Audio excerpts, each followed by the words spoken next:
cada vez que la abrimos tu palabra, hoy una vez más pueda conmover nuestro corazón, una vez más pueda tocar las fibras más íntimas de nuestra vida, pueda traer luz, esperanza, perdón, pueda limpiar y purificar nuestro corazón.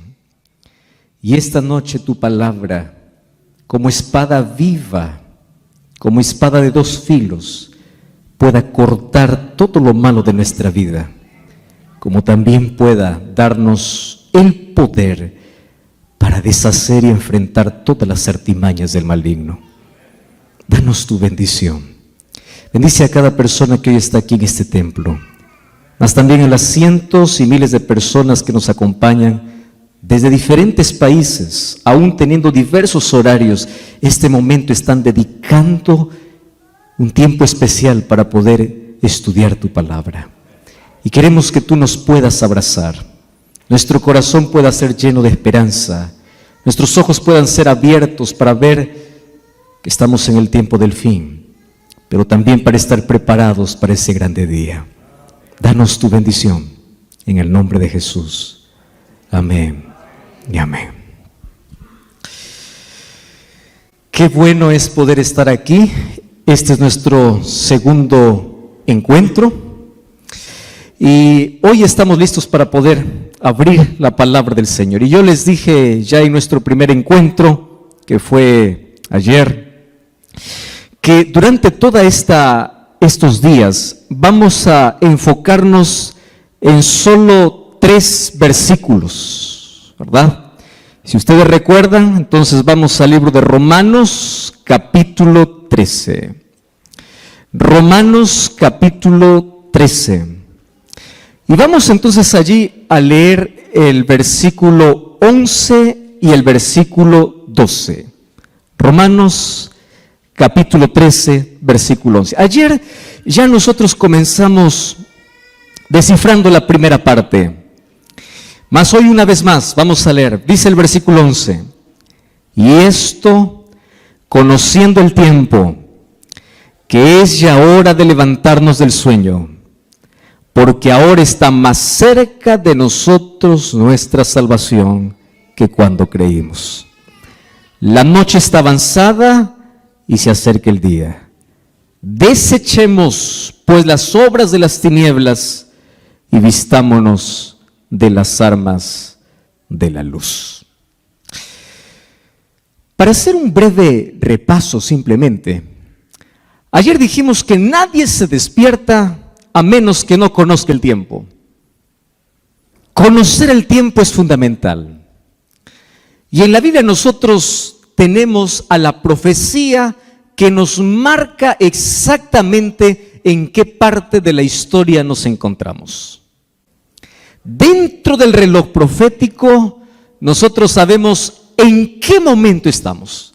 Y ya repasamos algunas señales: ambiente religioso, ambiente político, ambiente social, ambiente natural, y la última señal que será la predicación del Evangelio. Y todo eso nos encamina hacia una orden. Y el apóstol Pablo dice: si conoces el tiempo, es hora de despertar, es hora de levantarnos. ¿Y de qué manera nos despertamos? ¿Recuerdan ustedes que habían 3 parábolas en el cual hicimos un énfasis especial? Mateo capítulo 25, 10 vírgenes, parábola de los talentos, de las ovejas y los cabritos. Preparación espiritual, preparación misional y preparación a través del servicio. Mas todo eso nos tiene que llevar a un reavivamiento y a una reforma. Y el reavivamiento comienza con oración, se sostiene con oración. Los cristianos hoy necesitamos volver a lo básico, a las vocales, al ABC, aquello que es fundamental. Ayer dijimos de que de nada sirve todas las cosas que podamos hacer para Dios, en nombre de Dios, pero sin Dios. Y es triste. ¿Por qué? Porque es fácil hablar de Dios, pero qué difícil es hablar siempre con Dios. Una cosa es hablar de Dios y otra cosa es hablar con Dios. Y tenemos muchos que hablan de Dios. Y nosotros somos llamados para hablar de Dios. A través de nuestro testimonio, a través de las cosas que hacemos, de nuestras palabras. La iglesia existe para predicar el evangelio. Pero hablar de Dios sin primero hablar con Dios nos lleva a una incoherencia. Entonces cuando vamos a la gente y le decimos, ven, Jesús transforma la vida, él viene y me mira y dice, ¿qué vida? Vamos a la gente y decimos, ven, Jesús te da paz, pero la gente te ve turbada. Vas a la gente y te dice, ven, porque Jesús es alegría, y tú estás amargado. Entonces, ¿qué tipo de evangelio? ¿Qué cosa estamos dando a las personas? Entonces, despertar del sueño representa un reavivamiento, y ese reavivamiento trae una reforma, porque obviamente cuando cambia la mente, cambian los hábitos, cambia lo externo. Y dijimos que lo peligroso es que hoy estamos tan preocupados solamente en el maquillaje espiritual, menos en un cambio real. Cuando el cambio tiene que venir de adentro hacia afuera, no de afuera hacia adentro. Bueno, pero hoy nos ha tocado la tercera parte. ¿Y cuál es la tercera parte? Desecha las obras de las tinieblas y vístete de las armas de la luz. Así que hoy voy a comenzar hablando sobre un asunto que a todos nos compete. Miren, el problema no es estar en las tinieblas. El problema es conocer la luz y jugar con las tinieblas. Voy a explicar esto de nuevo porque en base a esto vamos a hablar muchas cosas hoy. El problema no es estar en las tinieblas. ¿Por qué? Porque aquel que esté en las tinieblas un día conoce la luz y abandona las tinieblas. El problema no está en aquel que está hoy en las tinieblas. El problema está en aquel que conoce la luz, pero juega con las tinieblas. Y le voy a decir por qué razón. La razón es simple. El mayor peligro del cristiano es familiarizarse extremadamente con los asuntos espirituales sin cambiar nada. ¿Qué sucede? Cuando tú te familiarizas tanto con algo, pierdes el miedo. Yo no sé si ustedes recuerdan la primera vez que ustedes tomaron un automóvil. Yo recuerdo aquella primera vez. Vamos a aprender a manejar. Ahí estaba. Primero alguien me acompañó, me dio todas las indicaciones, vas a hacer esto. Y uno comienza, ¿verdad? Despacito allí, el timón con miedo y respeta todas las señales, ¿no? Todo. Genial. Eso es hasta que aprendas, ¿verdad? Una vez que aprendas ya no te da tanto miedo, porque te familiarizas. Y cuando pierdes el miedo, muchos de los accidentes justamente ocurren por mucha confianza, exceso de confianza. Aquí te dice manejar, bueno, yo voy a hablar en el lenguaje que yo conozco, aquí son millas, pero allá 80 kilómetros por hora, aquí 80, yo puedo manejar 120, ¿no? Puedo, ¿por qué? Autoconfianza. Cuando te familiarizas demasiado, tú confías mucho. ¿Qué sucede? Eso sucede en la iglesia en el asunto espiritual. ¿Hay que orar? Sí, hay que orar. Dime un concepto de oración. Conoce todos los conceptos de oración. Dime las 28 doctrinas. Conoce las 28 doctrinas. Dime la profecía. Conoce la profecía. El asunto es, conoces tanto de la luz, pero juegas con las tinieblas. Ese es el problema. Conoces tanto. ¿Y saben qué cosa es lo triste? Hoy tenemos probablemente un fenómeno que hay gente que conoce de reglas, gente que conoce de normas, gente que conoce de doctrinas, gente que conoce de profecías, pero gente que no conoce a Jesús. Conoce de todo, menos a Jesús.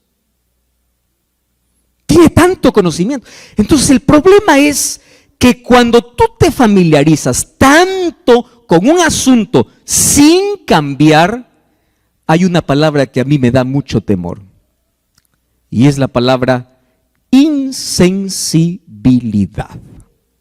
¿Y saben qué cosa es lo que yo entendí Cuando yo veo el libro de Apocalipsis y el mensaje que Cristo da para las iglesias, el corazón más duro no está fuera de la iglesia.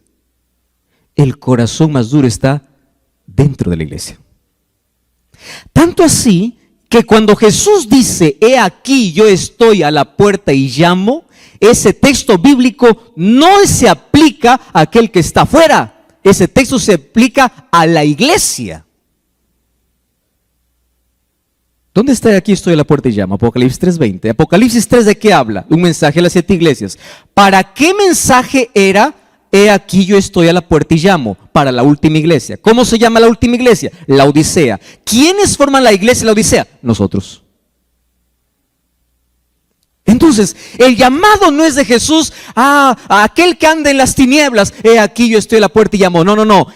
He aquí yo estoy a la puerta y llamo es aquel que conoce la luz, sabe de la luz, pero Cristo sigue fuera. ¿Y saben qué es lo triste?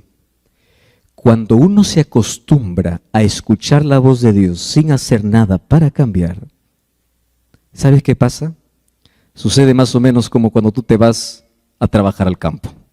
Yo no sé cuántos de ustedes conocen la vida del agricultor. Yo crecí en la agricultura porque mi padre fue agricultor. Conozco muy bien el proceso de la siembra hasta la cosecha, el sacrificio que hay que tener para sacar un grano de arroz.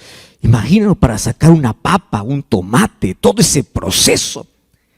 Pero si tú tocas la mano de un agricultor, tú vas a ver que la mano del agricultor es una mano áspera, dura, pero no se volvió dura de la noche a la mañana. Fue un proceso. Aquella mano áspera y dura un día fue mano suave. Pero ¿qué cosa hizo que se endurezca? Todos los días haciendo lo mismo. Pala y machete y barreta y pico y todos los instrumentos que se usan. Entonces la primera vez duele. Escucha lo que estoy diciendo. La primera vez duele. La primera vez toca tu corazón. Duele. Y tú dices quiero cambiar. Pero tú insistes en las tinieblas. Y de allí sigue y sigue y sigue. Hasta que llega a endurecerse. Y esto es lo preocupante. El corazón más duro está dentro. ¿Por qué? Porque cada vez que va al templo, a veces dice, ¿quién va a predicar? Pero tal, ya. Ese sermón ya lo escuché. Ese tema ya sé. ¿Te acuerdas tú la primera vez que escuchaste un mensaje? Te emocionaste, lloraste. La segunda vez, más o menos. Tercera vez, ya no. Cuarta, no te duele. Entonces, si es que Dios te brinda luz, es para que camines en la luz. Y una de las cosas lindas que entendí es que Dios jamás deja en tinieblas a aquel que ama la luz. Por eso es que yo conozco personas, durante estos días he conocido lindas historias de personas que decían, pastor, yo estaba en una iglesia, pero alguna cosa faltaba y yo quería conocer más. Y yo le digo, mira, jamás Dios deja sin luz a aquel que ama la luz. Entonces la palabra llega. El problema está para aquel que conoce la luz, pero prefiere las tinieblas. Ese es otro asunto. Y aquí el apóstol Pablo dice así, conoce el tiempo, despierta del sueño y desecha las tinieblas, desecha las obras de las tinieblas y vístete de la luz. Y aquí voy a decir otra verdad realmente impresionante. Y yo quiero que estén bien sentados porque si alguien está mal parado se va a caer. Miren aquí. El problema no es ser pecador. ¿Por qué digo que no es un problema? Porque para el pecado hay solución. ¿Quién es la solución? Cristo. O sea, el problema no es ser pecador. El problema es no querer abandonar el pecado. Ese es el problema. El problema no es tener la herida. El problema es rechazar la medicina. Ese es el problema. Ahora, ¿qué cosa sucede?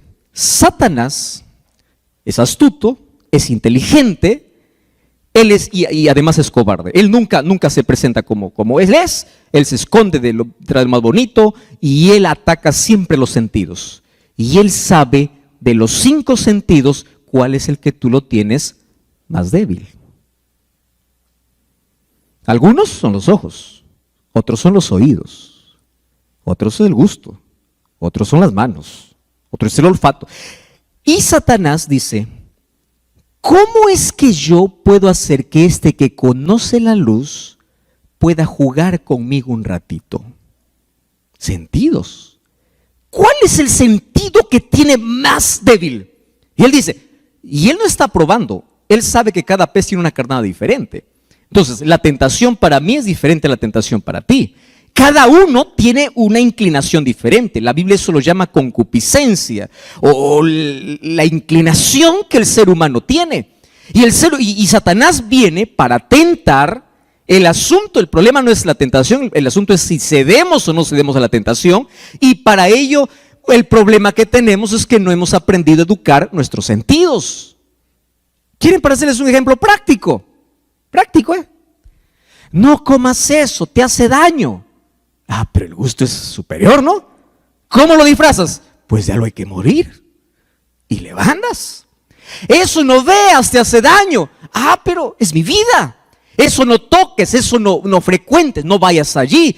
Pero el ser humano justifica y cada vez debilita y debilita y debilita más sus sentidos. Y cada vez que cedes es más o menos como un clavo.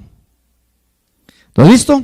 Cuando tú comienzas a martillar un clavo, si ese clavo ante tanto martillazo se mantiene en pie, pues se va derecho. Pero si ese clavo ante tanto martillazo se dobla una vez, puedes enderezarlo. Pero recuerda que ante el próximo golpe es más fácil que se doble de nuevo. Y si se dobla 2 veces, a la tercera ya no se dobla. A la tercera se quiebra. ¿Y a dónde van los clavos quebrados? A la basura.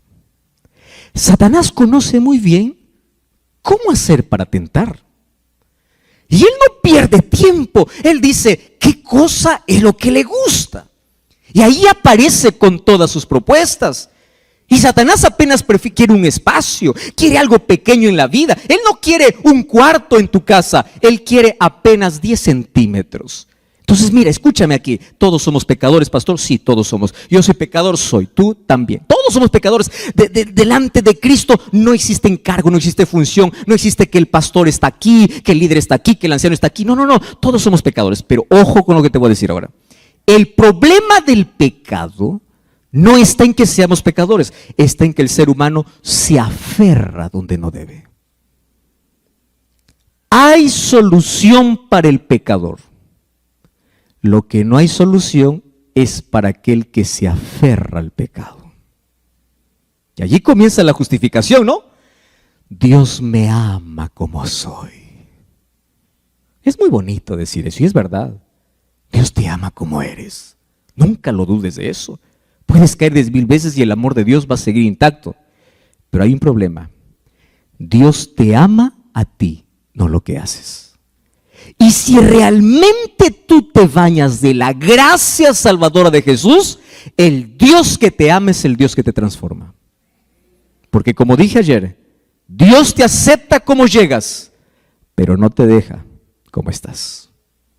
Puedes llegar como el pródigo, andrajoso, pero cuando llegas a Él sí te cambia el vestido. Él te transforma.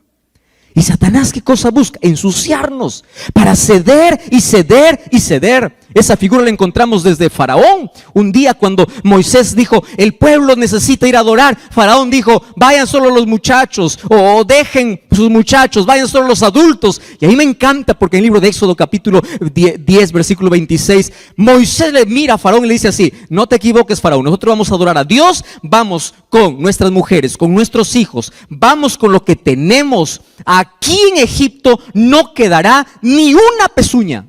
¡Qué valentía! Eso significa, contigo no hay negociación. Si nosotros tuviésemos esa valentía para decir al diablo, contigo no negocio, para ti no queda ni una pezuña, no significa que dejas de ser pecador. El asunto es que cada vez que viene a tentarte, tú no te aferras al pecado. ¿Están entendiendo? Todos somos pecadores. El problema es aferrarnos. Desechemos pues las obras de las tinieblas. ¿Y por qué tenemos que desechar? Alguien puede preguntar, pastor, ¿y eso qué tiene que ver con los eventos finales, no? Porque durante esta semana estamos hablando sobre las cosas que ocurrieron en el tiempo del fin. No saben por qué. Porque es ahora que si no aprendemos a desechar las obras de las tinieblas, muy pronto vamos a pasar por una situación más complicada. Miren lo que dice el libro de Lucas capítulo 22, versículo 31 y versículo 32. Dice así: dijo también el Señor. Yo voy a pedir que ustedes lean la parte en rojo y yo voy a leer solamente lo que está en negrito. ¿Está bien? Dijo también el Señor: Simón, Simón, he aquí Satanás os ha pedido para zarandearos como a trigo, pero yo he rogado por ti para que tu fe no falte, y una vez vuelto, confirma a tus hermanos. ¿Saben qué cosa es lo que me llena de intriga de ese texto? Es que ante ese pedido Jesús no le dice: yo te libro del zarandeo. No. Jesús le dice: yo solamente oré para que tu fe no falte. ¿Qué quiere decir? Que el zarandeo es un asunto particular, especial, que todos los seres humanos vamos a pasar de dos maneras: de manera individual y de manera grupal. Así que déjenme explicarles hoy en qué momento el cristiano es zarandeado. En primer lugar, de manera individual, y luego en el tiempo del fin, que ya estamos en ese tiempo, nuevamente la zaranda se moverá y aquel que no es trigo, pues el viento se lo llevará. Entonces la pregunta es: ¿cómo yo puedo saber si soy trigo? ¿Cómo yo puedo mantenerme firme? Y ahí viene el complejo, ¿no? De la culpa.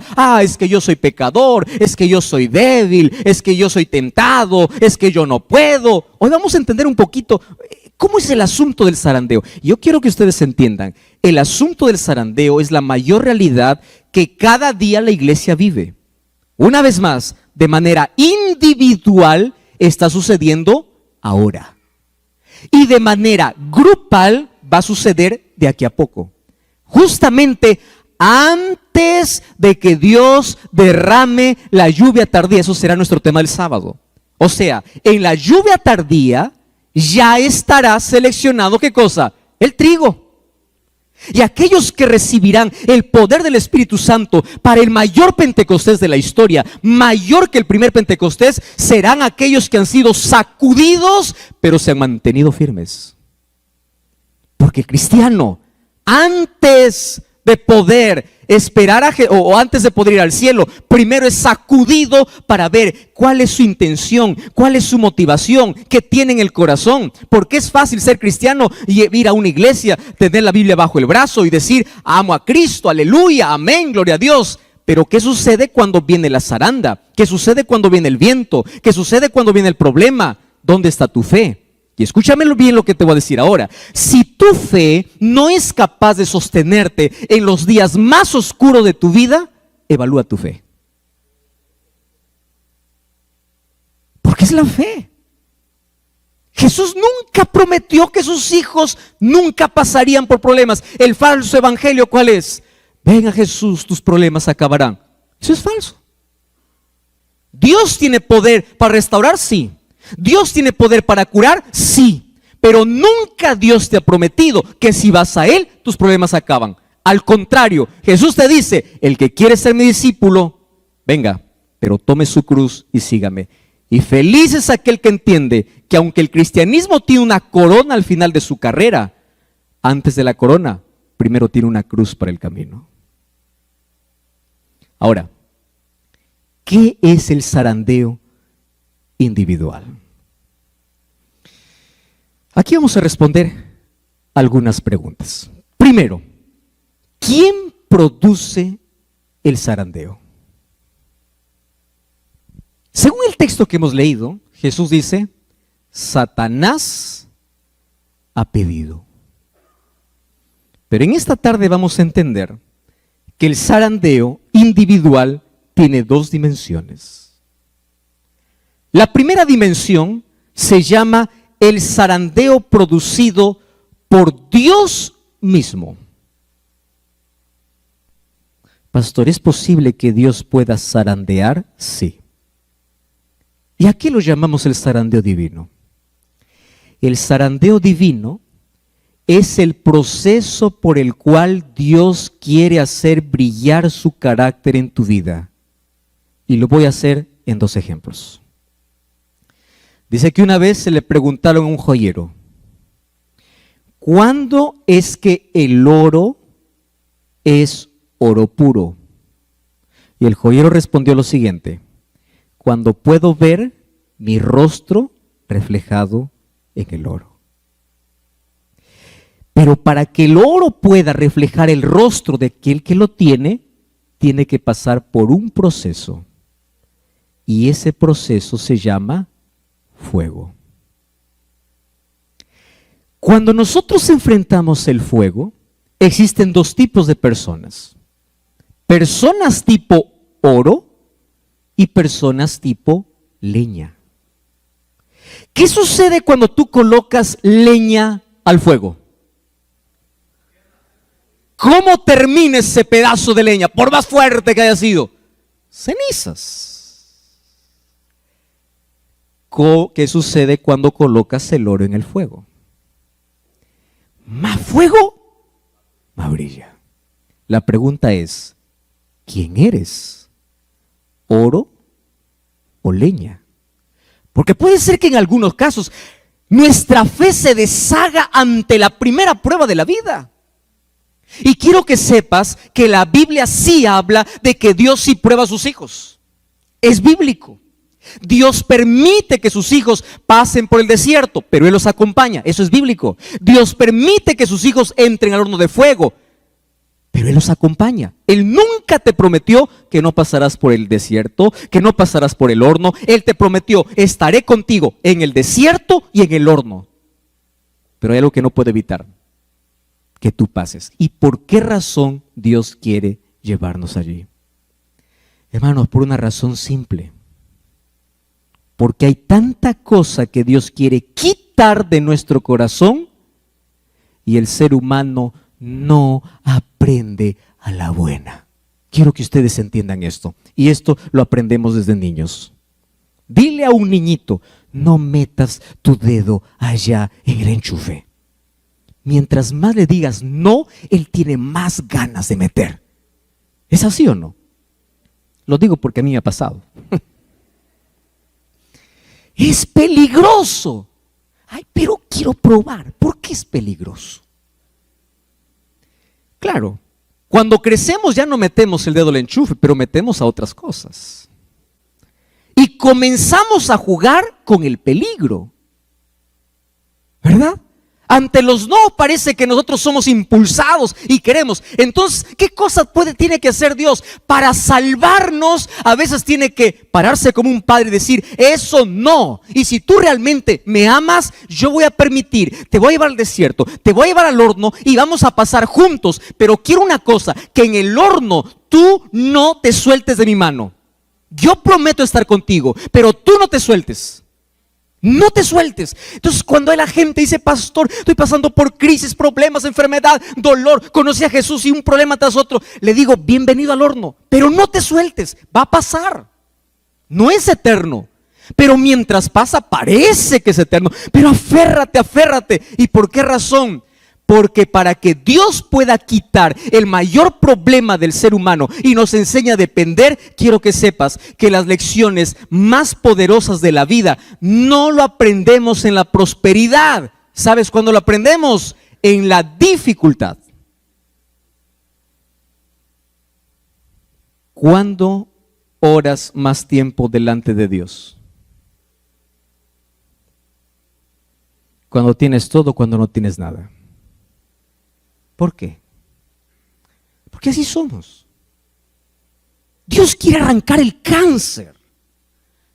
Y a veces ese cáncer que te está carcomiendo y puede hacer que te puedas perder, Él tiene que usar el bisturí divino. ¿Qué cosa es el bisturí divino? Es una operación. Yo ya conté esta historia. Hace algunos años yo enfermé, fui al médico. Me dijeron: tienes el apéndice a punto de reventar. De aquí no sales, te vamos a operar. Me pusieron una anestesia primero. Y todos los que han ido ya a un quirófano, ¿no?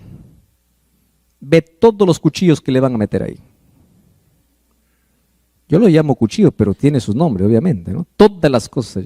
Ahí aparece el equipo médico, aparece la anestesiólogo, el anestesiólogo. Tranquilo, tú no vas a sentir nada. Imagínate que estás durmiendo y vas a despertar. Y gracias a Dios que me tocó un médico que era un ángel disfrazado de humano. Viene y me dice, no, esto no duele nada. Lo que va a hacer es algo pequeñito, me dice, chiquitito, nada más. Y uno pues no, empieza confiado, se deja y uno no sabe en qué momento duerme. Y de pronto tú despiertas y no sabes ni dónde estás. Solamente sabes que estás cubierto, ves a otro que está en la misma condición que tú y tú reaccionas y dices, ¿morí o estoy vivo? ¿No? Porque estaba también echado igual que tú. Hasta tomar conciencia no te duele. Pero después va pasando la anestesia y de pronto comienzas a sentir como si en ese momento estuviesen introduciendo, ¿verdad?, ese bisturí. Pero ¿sabes qué cosa es lo curioso? Es cuando termina la operación, tú eres capaz de poder besar al doctor y decirle, gracias doctor, gracias doctor, gracias doctor. Y tú luego razonas y dices, ¿por qué le agradezco? ¿Porque me cortó? ¿Qué cosa hizo? Cortarte. Ah, sí. Era necesario hacer un corte para quitar lo que te iba a matar. ¿Estás entendiendo? Entonces, ¿qué cosa hace Dios? Dice, hijo, tú tienes un cáncer en el alma. Tu orgullo te va a hacer perder. Tu egoísmo, tu pecado, aquello que te estás aferrando. Entonces, ven aquí, yo te voy a hacer una operación. Mira, te va a doler un poquito, pero va a cerrar. ¿Te acuerdas de Nabucodonosor? Nabucodonosor, después de volver de 7 años de estar viviendo como animal, ¿qué cosa dijo en Daniel capítulo 4? Engrandezco a Dios, alabo a Dios, gloria a Dios. Y tú dices, ¿pero por qué lo agradece? Porque él entendió que lo que necesitaba, ¿qué cosa era? Una cirugía divina.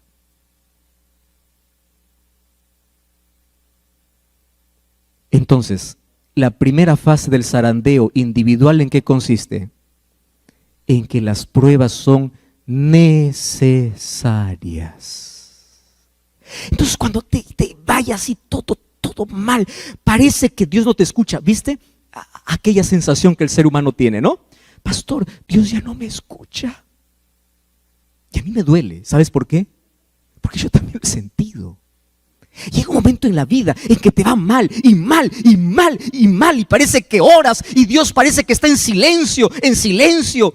Y ahí aprendí una cosa: el cristiano aprende a vivir no confiando en lo que siente, sino aprende a vivir confiando en las promesas de Dios. Porque si tú solamente dices, no siento, yo no imagino a David escribiendo Salmo 23 así: cuando ande por el valle de sombra y de muerte, yo sentiré que tú estás conmigo. No. Él dice así: cuando ande por el valle de sombra y de muerte, no temeré, porque tú estás. Aunque no lo sienta, tú estás. ¿Es eso la fe? La fe no es sentir, la fe es creer. Entonces cuando pases por el bisturí, cuando pases por el fuego, cuando pases por el desierto, no esperes sentir, cree, Dios está. ¿Y qué cosa es el zarandeo? Mi fe se fortalece en el dolor, mi fe se fortalece en la prueba. No es que ante el primer problema, ya caigo, ya me desanimo, ya me voy a dar la vuelta a Dios, ya doy la espalda a Dios. No, el zarandeo individual hecho por Dios tiene que ver para probar cómo está tu fe. Te voy a decir un ejemplo bien práctico para que me entiendas mejor. ¿Recuerdas tú al joven rico? El joven rico un día se acercó a Jesús y le dice: maestro bueno, ¿qué haré para heredar la vida eterna? Y Jesús lo zarandea. ¿Cómo lo zarandea Jesús? Le dice así: primero, ¿por qué me llamas bueno? Bueno solo Dios, reconozco que yo soy Dios. Y luego cambia, le dice solamente maestro. ¿Qué voy a hacer? ¿Los mandamientos guardas? ¿Y qué cosa respondió el joven? Muy bien. Una cosa te falta. No le dice que sea pobre. Lo que le dice es, colócame a mí, o coloca a Dios en primer lugar por encima de tu riqueza. ¿Por qué? Porque este joven se aferraba a sus riquezas, que él podría hacer todas las cosas correctas mientras no le toquen su dinero. Ahora, ¿sabes? Esto es muy fuerte lo que te voy a decir. Muchas personas se perderán por sus defectos, pero miles de personas se perderán por sus virtudes. Pastor, ¿cómo es esto? Explíqueme mejor. Te voy a explicar así. ¿El joven rico era buen ciudadano? ¿Sí o no? ¿Guardaba los mandamientos? ¿Sí o no? ¿Tenía interés en la salvación? ¿Sí o no? ¿Era un hombre virtuoso? ¿Sí o no? Muy bien. ¿Cómo acabó? Porque hay personas que piensan que es suficiente guardar los mandamientos, aun cuando en mi vida otra cosa ocupe el lugar de Dios. Y aún así no guardaba los mandamientos, porque por encima de Dios, ¿qué cosa estaba? Su riqueza. Y allí viene la zaranda de Cristo, pero la zaranda de Cristo es con oportunidad, es como arrepiéntete, cambia, por favor, no te pierdas por un pedazo de terreno, por un trabajo que transgredes el sábado, no te pierdas por algo que se va a perder. Luego acumulas, te mueres para quien queda, pero mira, sígueme, colócame a mí en primer lugar. ¿Qué cosa estás haciendo? Entonces viene la zaranda como diciendo, arrepiéntete, cambia. Tú tienes muchas virtudes, pero no confíes en tus virtudes, porque lo que salva no son las virtudes, es la gracia, es colocar a Cristo en primer lugar, es un relacionamiento con Cristo. De eso depende la salvación. Pero hay otro tipo de zarandeo que es más cruel, el zarandeo del diablo. El zarandeo del diablo es el zarandeo para verte arruinado en el suelo, y la intención de él es para que tú no te levantes. Mira, ¿cuál es el zarandeo del diablo? ¿Recuerdas tú a Pedro? ¿Cuál es el problema de Pedro? Señor, yo iré contigo si es posible hasta la muerte, allá voy. Y Jesús tenía que hacer una cirugía.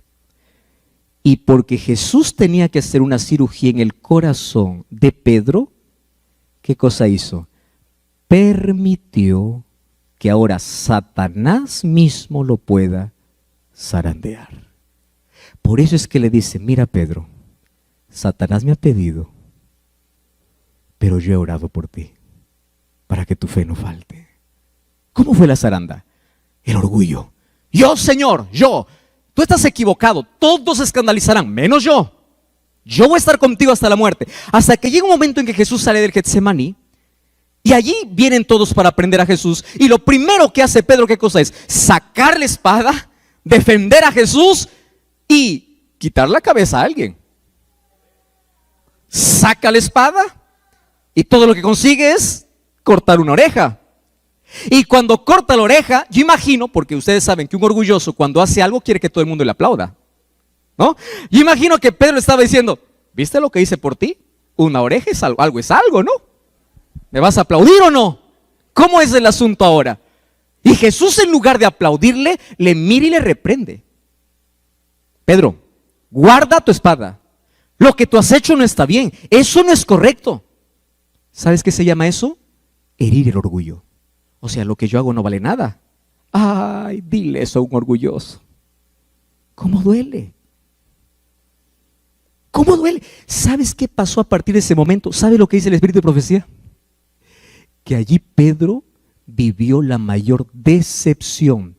Mira la zaranda por donde comienza. Decepción. ¿De quién se decepcionó? De Jesús. ¿Cuánta gente sale de la iglesia por decepción? De Jesús.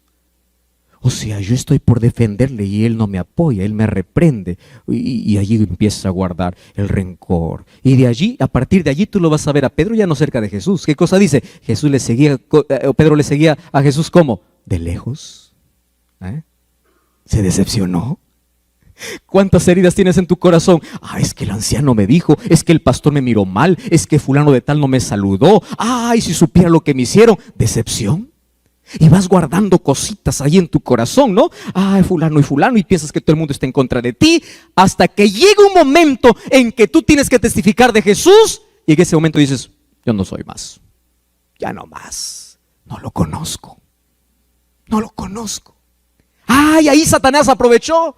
Y aprovechó para decirle, ya negaste, tú no mereces nada, ya estás hundido. Yo quiero decirles aquí un asunto interesante. Hablando acerca del zarandeo, ¿ustedes saben que existen 2 zarandeos? ¿Cuál es el segundo zarandeo? El primer zarandeo consiste en que aquel que está caminando no caiga. Entonces aquel que pasa por las dificultades sigue caminando, llora, grita, pero sigue caminando y no cae. ¿Correcto? Entonces pasa el primer zarandeo. Pero el segundo zarandeo es más complicado. El segundo zarandeo está para aquel que cayó. Y aquí entra la parte más bonita. Ustedes saben que aquel que cayó también es zarandeado, pero el doble. ¿Y por qué razón? ¿Cuál es el zarandeo del que está caído? No te levantes. Ese es el zarandeo. Yo quiero decirte una cosa. No te preocupes si caíste en la vida. Voy a hablar para alguien que está mirándome allí del otro lado. Tú dices, pastor, yo ya fallé, yo soy resentido, yo salí de la iglesia, yo abandoné mi fe. Tranquilo, hay oportunidad para ti. Es verdad que el primer zarandeo caíste, correcto, todos los seres humanos caemos. Es más, quiero decirte que el cielo estará lleno de personas que cayeron. Pero escúchame una cosa. Del segundo zarandeo es donde tú no debes quedar. Y el segundo zarandeo consiste en que tú debes eliminar de tu cabeza la voz del diablo que te dice, vas a volver a caer, no vuelvas, no insistas, ¿para qué? Tú no sirves para ser cristiano, no vuelvas a la iglesia porque todos te van a mirar mal, no vuelvas a la iglesia porque tú eres un miserable, no vuelvas a Jesús porque tú ya te hundiste en la vida, tú no mereces el perdón de Dios, Dios dejó de amarte. Ese es el segundo zarandeo, porque el diablo al que está caído, él no se contenta con verlo caído, él se contenta cuando el que está caído dice, me rindo. Desisto. Allí perdió su batalla el diablo. O allí ganó su batalla el diablo. Tú sabes que al diablo le interesa que el cristiano caiga, sí le interesa. Pero más le interesa que el cristiano que cae no se levante. Porque la victoria de Satanás no está en hacer caer. Porque aquel que está caído puede levantarse por la gracia de Jesús y en el nombre de Dios puede transformar su derrota en victoria, como sucedió con Pedro. Pedro lloró, se arrepintió, se levantó, fue discípulo de Jesús, el mayor predicador. 3,000 personas en el Pentecostés se bautizaron por su mensaje. El apóstol murió por Jesús porque después de su caída se levantó. El problema no son las caídas, el problema es que cuando tú estás caído no te levantes. Y el mayor trabajo del diablo es mandar sus demonios, es mandar gente, es mandar incluso tu familia para decirte, ya no te levantes, tú no mereces, tú ya caíste, tú ya fuiste demasiado lejos. ¿Por qué? La segunda zaranda lo hace el enemigo para hacerte, para que estés caído, pero el Espíritu Santo aparece, levántate, levántate, levántate. Estoy hablando para alguien que hace mucho tiempo está escuchando la voz de Dios. Vuelve, regresa. Es el Espíritu Santo usando un predicador, usando un libro, usando este medio de comunicación. Es el Espíritu Santo hablando a tu corazón. Vuelve, levántate, porque Satanás no está tranquilo. Satanás no está feliz solo porque caíste. Satanás estará feliz cuando tú digas, yo no sirvo para ser cristiano, y te quedes allá afuera. Allí será la mayor victoria de Satanás. Pero mientras te caes y levantas, habrá oportunidad para ti. Habrá. Entonces el zarandeo de manera individual tiene que ver con un zarandeo que uno puede ceder ante una debilidad, puede caer, pero el segundo zarandeo está en si me quedo o me levanto. Y aquel que se levanta vuelve nuevamente a ser trigo, vuelve nuevamente a los brazos del Señor, vuelve nuevamente. ¿Sabes qué? Para decirlo de manera más didáctica, Satanás usa 3 Ds para poder destruir al ser humano. Primera D, duda. Repite conmigo. ¿Cuál es la primera D que usa el diablo para destruir? Duda. Segunda D, desánimo. ¿Cuál es la segunda D? Desánimo. Y tercera D, desiste. Desistir. Ya me caí, Yo no puedo luchar con este pecado.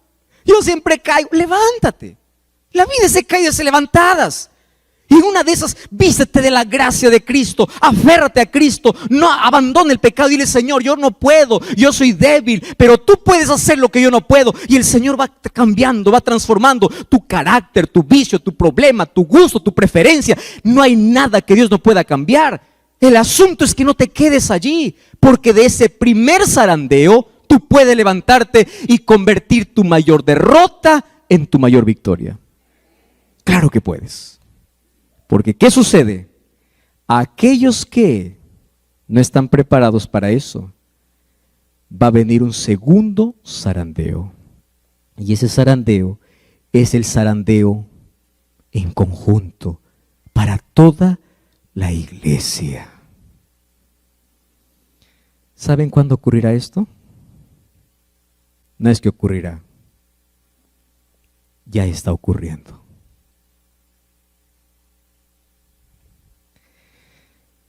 ¿Ustedes saben cuándo se dará este segundo zarandeo que sacudirá la iglesia? Y se verá la mayor apostasía de todos los tiempos. ¿Qué cosa es apostasía? Miles de personas abandonarán su fe. Y aquellos que un día parecían estar firmes se volverán en enemigos del pueblo de Dios. Pero saben, yo encontré un texto que a mí me impactó mucho y dice así: aquellos que caerán en el zarandeo serán aquellos que tuvieron una experiencia superficial con Dios. Por eso es que yo insisto desde ayer, 40 años en la iglesia no significa nada a menos que tú no pases tiempo con Dios. Y acá hay una frase que quiero que se te quede en la cabeza. Cristianismo no se cuenta los años que estuviste en la iglesia, sino el tiempo que pasaste con Dios. Eso es cristianismo. Entonces, aquellos que no tienen una experiencia real y profunda, caerán en conjunto. Ahora estamos hablando en conjunto. ¿Cuáles son las cosas por las cuales caerán? A mí me encanta porque dice que cuando el creyente ora, los ángeles vienen para poder levantarlo. Pero antes de la lluvia tardía, antes del fuerte pregón, vendrá la zaranda más fuerte sobre toda la iglesia. Ahora estamos viviendo un poco de eso. Ustedes saben que hay personas que están esperando un pretexto para dejar la iglesia. Y quiero decirles una cosa. COVID-19 ya nos enseñó, nos dio un adelanto de lo que va a pasar.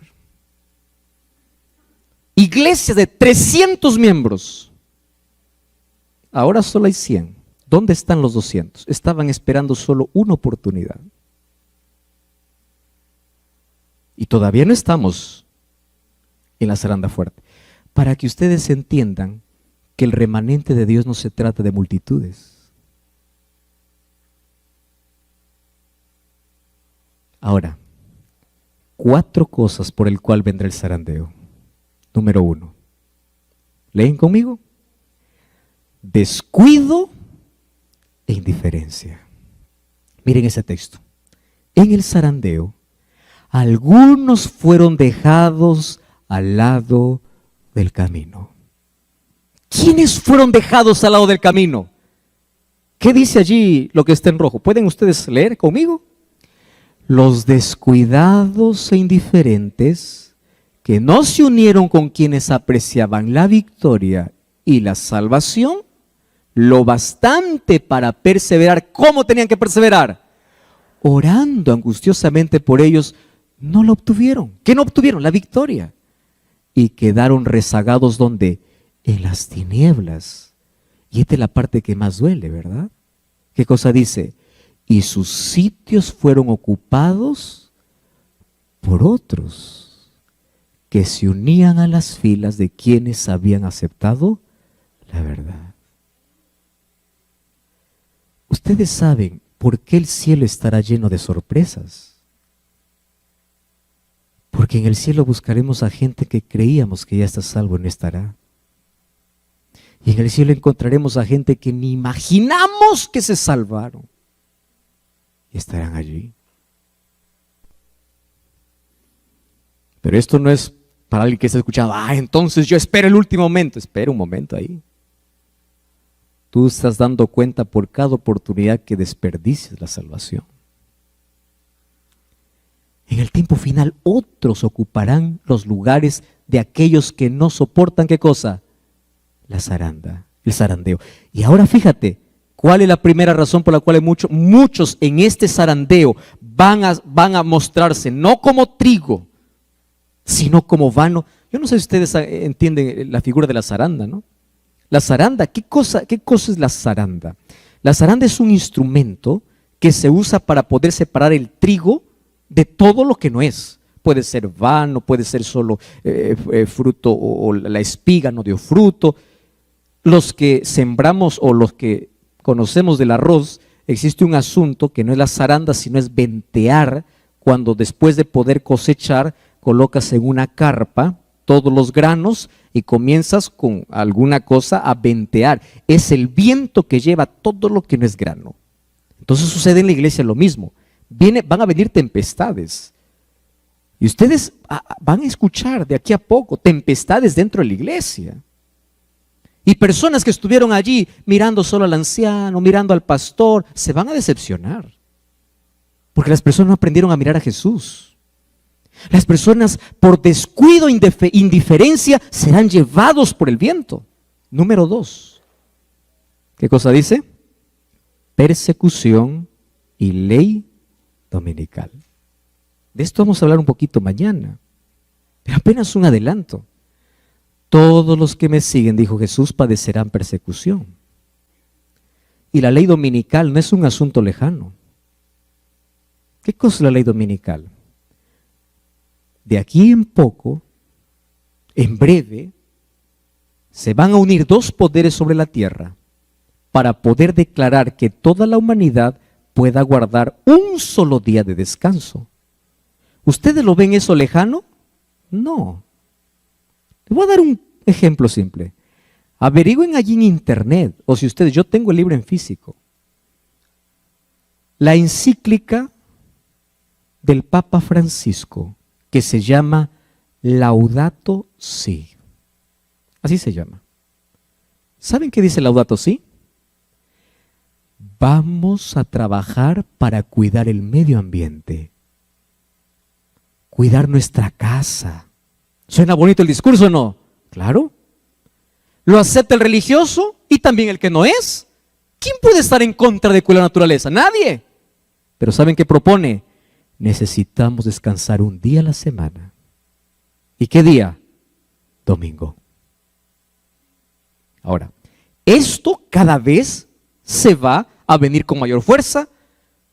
Y aquellos que quieren ser fieles a la palabra de Dios, sabiendo que Dios tiene un solo día, ¿qué van a hacer? Perseguidos.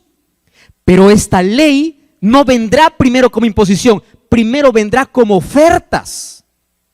Y allí ocurre el zarandeo de manera global. Imagínate, mañana viene tu jefe y te dice así: mira, a partir de esta semana, yo te voy a duplicar el sueldo si tú ahora trabajas el sábado. ¿Cuál sería tu respuesta? Gloria a Dios, y así sería. Porque allí, ¿qué cosa está haciendo?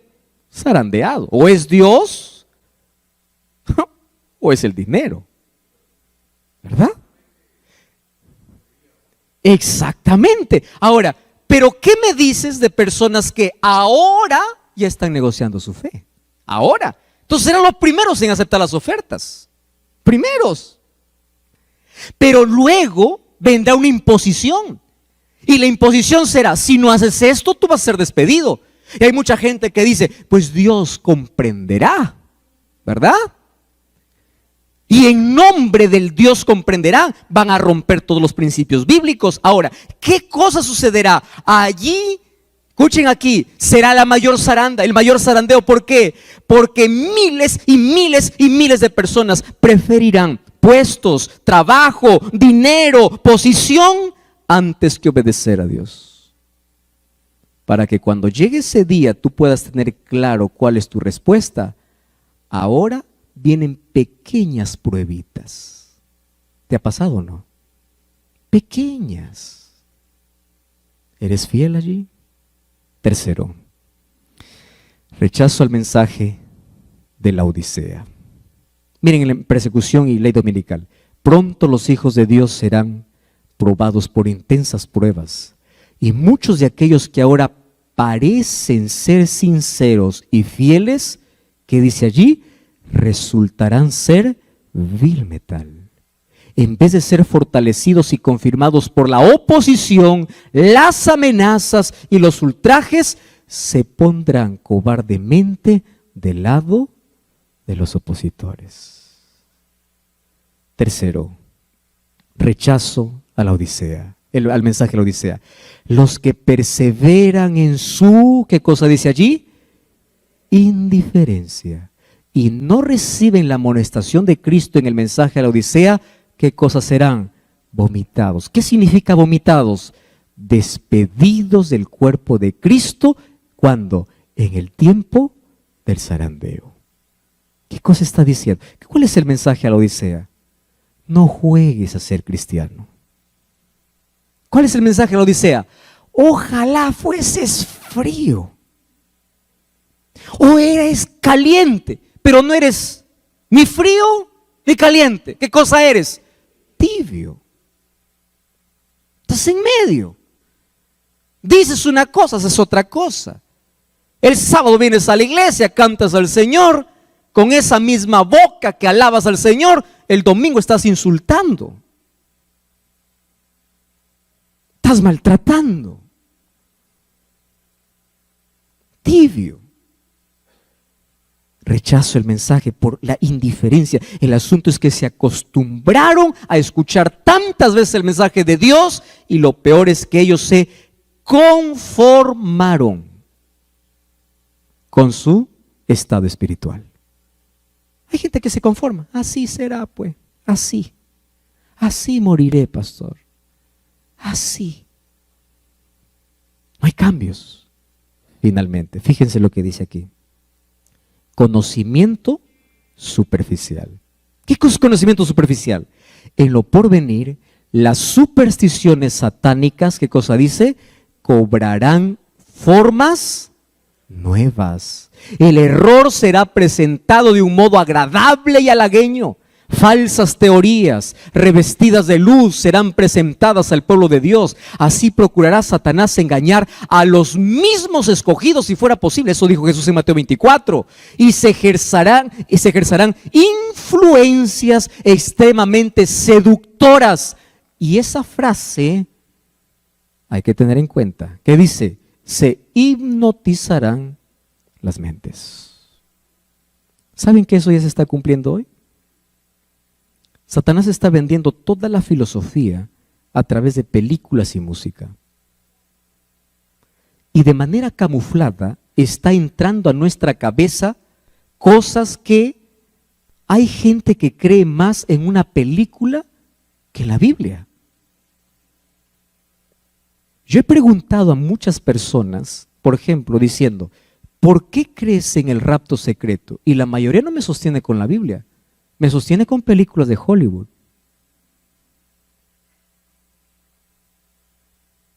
¿Y saben qué cosa es lo triste? Que las personas que no están fundamentadas en la palabra, porque no tienen un conocimiento profundo, sino superficial, son personas vacías. Y a mí me preocupa porque incluso dentro del pueblo de Dios existen personas que dicen así. Así dice el pastor. Así dice la iglesia. Así dice el anciano. Eso me preocupa porque nuestra palabra tiene que ser así dice Jehová. Así dice la Biblia.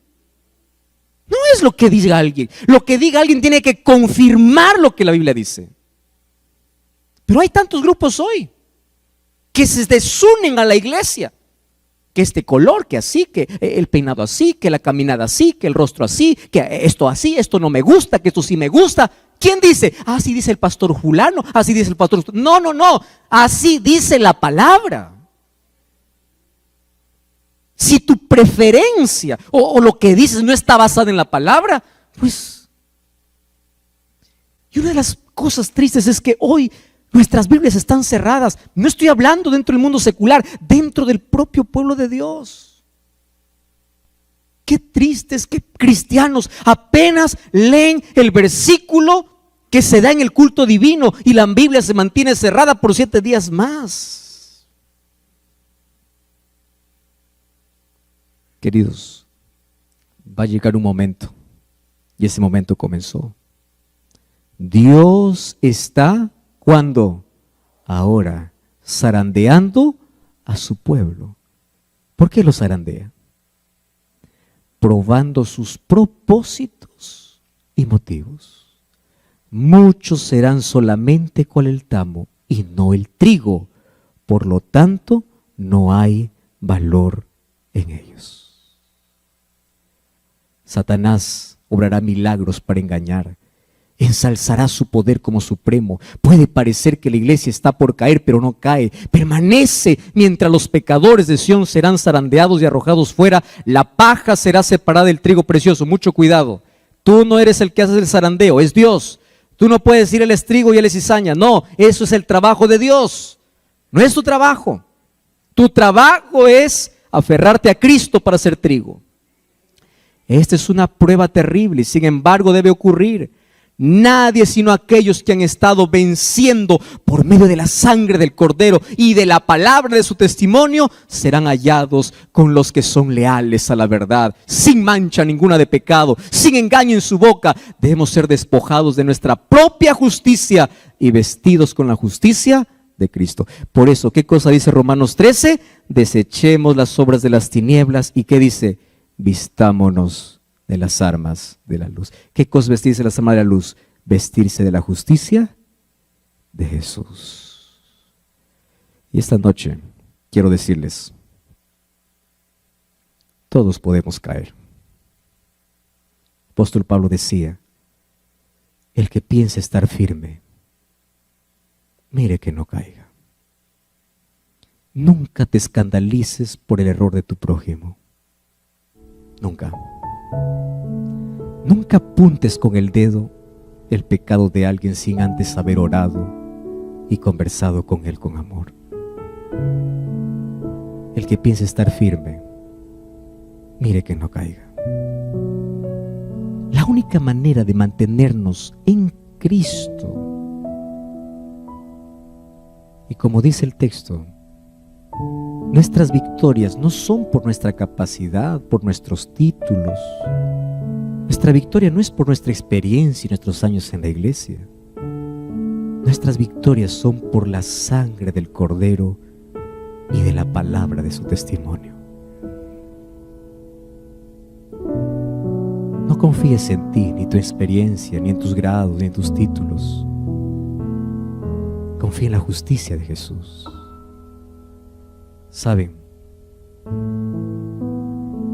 El libro de Santiago capítulo 4 versículos 7 y 8 dice así: someteos a Dios, resistid al diablo y él huirá de vosotros.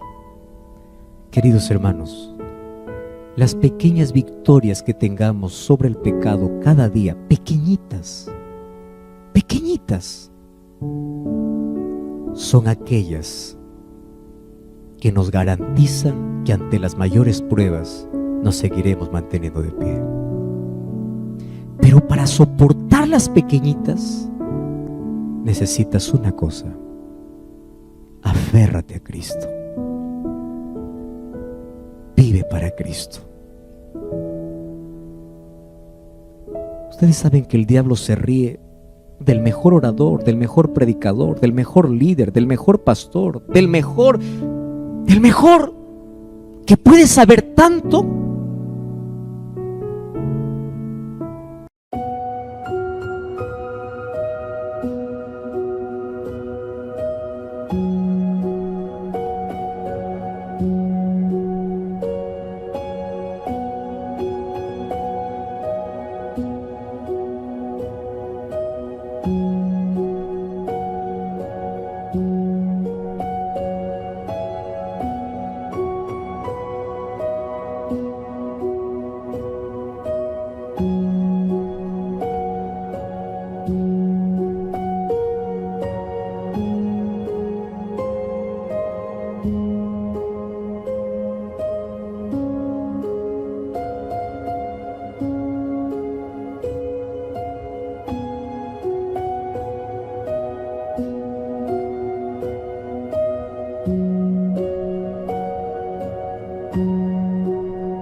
pero no tiene comunión con Dios. Nuestra garantía es vivir aferrado a Jesús. El cielo estará lleno de personas, no de personas perfectas. El cielo estará lleno de personas totalmente imperfectas, pero todas ellas reconocieron su debilidad y se aferraron a Jesús.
Jesús.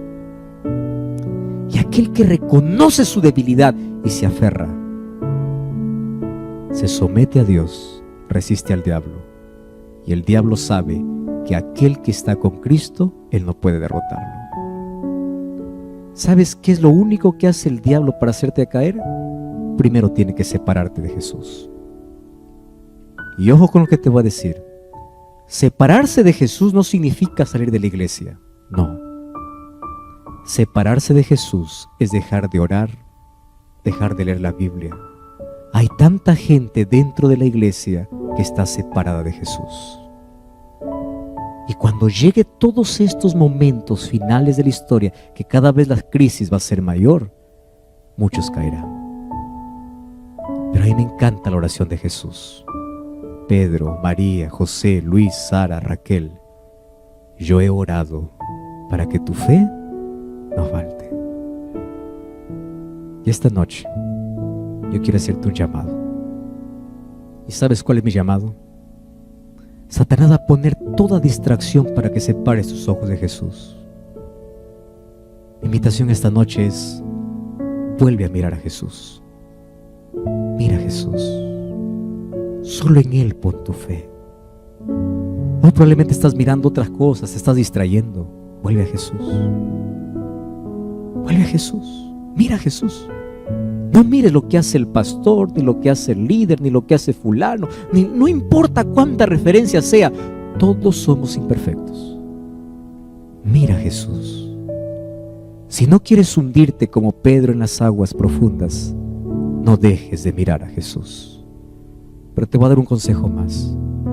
Si por cosas de la vida resbalas y caes, no te quedes caído, levántate y en el nombre de Jesús continúa tu caminata. Voy a invitar a mi esposa que venga a cantar. Mientras ella canta, cierra tus ojos, haz una oración y dile: Señor, ayúdame a mirarte a ti todos los días de mi vida. Y si esta noche tú quieres decirle a Jesús: Señor, te entrego mi corazón, en las pequeñas pruebas he fallado, pero yo quiero mantenerme firme, yo quiero mirar a Jesucristo. Si tú esta noche quieres decirle a Jesús: yo quiero nunca perder de vista a ti, y si tú sientes que quieres salir y quieres venir aquí para orar conmigo, ven aquí. Mientras mi esposa está cantando, ven, ven. Hay alguien que esta noche quiere decir a Jesús: yo necesito la fortaleza del Señor. Ven, Dios.